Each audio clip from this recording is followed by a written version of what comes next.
Okay, what we're going to do today is we're going to go through the procedure for performing the microhematocrit. You will need an EDTA tube if you're not going to be doing a finger stick.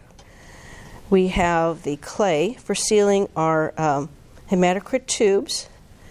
We have our hematocrit tubes, and we also have alcohol for cleaning our tubes in case we want to be able to read the tubes on the reader.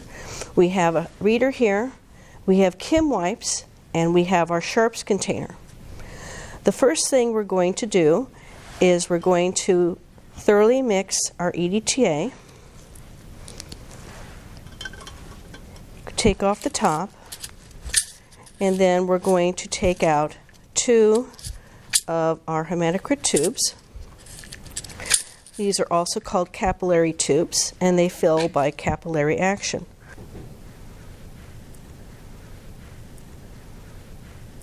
Okay, first we're going to make sure we have our EDTA blood well mixed. And then we're going to take our first capillary tube and we're going to place it in so that it will slowly fill through capillary action. And you gently tip it, it will not run out. As you can see, it will fill automatically. Do not let it go to the top. And then take our Kim wipe and wiping down, do not touch the end of the capillary tube, but just remove this excess blood. Then you'll take this and put it against the clay, and you will seal one end of the clay. You can then go ahead and wipe off any excess blood, and that one is ready for testing. Then repeat with the second capillary tube. As I said, just place it in there, tip it. It will not pour out, but it will gently fill the capillary tube. Don't let it fill to the top. You want to have a space. And then you want to take your Kim wipe and gently wipe off the excess blood. Put your finger over the end and gently push it into the clay so that it seals completely. You can then go ahead and clean it again, or you can take your alcohol prep to be sure that you've removed all the excess blood from the outside of the tube, and of course you have made sure that you have not allowed for exposure of the alcohol to the contents of the capillary tube.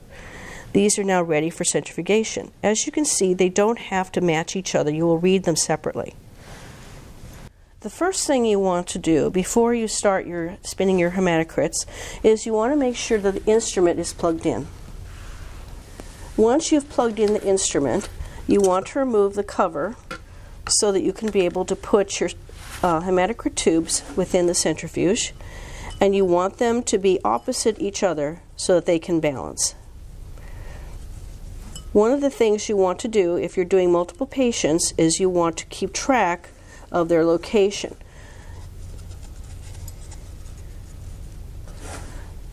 So for this one, it's in spot 11, and then directly across from it, it's 23.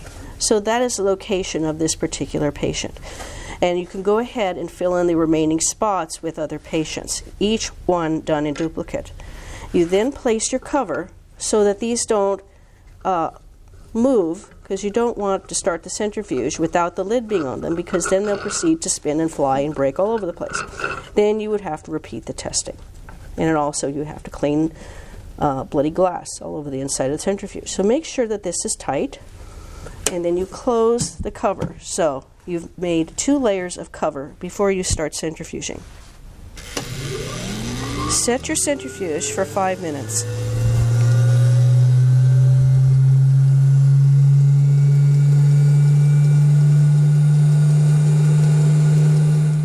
You want to be sure that the rotor has completely stopped before you open the lid.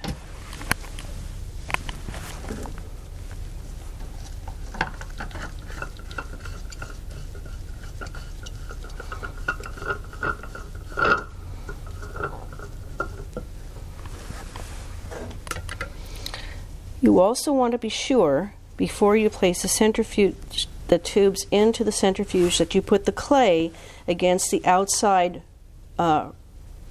rubber barrier, because if you place it the other way so that the clay is in the center, it can push the blood out to the outside and would ruin your hematocrit. Okay, you can see we have the packed cell volume in the lower end next to the clay, and you can see the plasma at the upper end so that we can see the difference between the two ends. Using your hematocrit reader, you take your tube and you hold it against where the top of the clay line intersects with where the zero starts. You will then find the other end where the plasma stops, and you carefully keep it parallel to this guide until you find the top of your plasma line, ensuring that you're keeping your zero intact. Once you have found where the top of the plasma is at the 100 mark and you have your clay at the 0 mark, you then can read your hematocrit value. Here you can see it's approximately 42.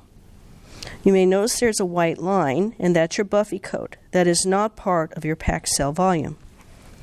Then you repeat the same thing with the other tube.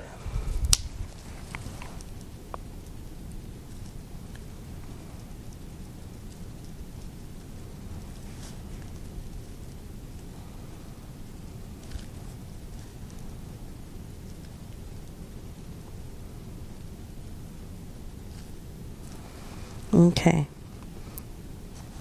And you go ahead and find your line back over to here, and that lines up at 42 as well. Your values have to agree within 2%.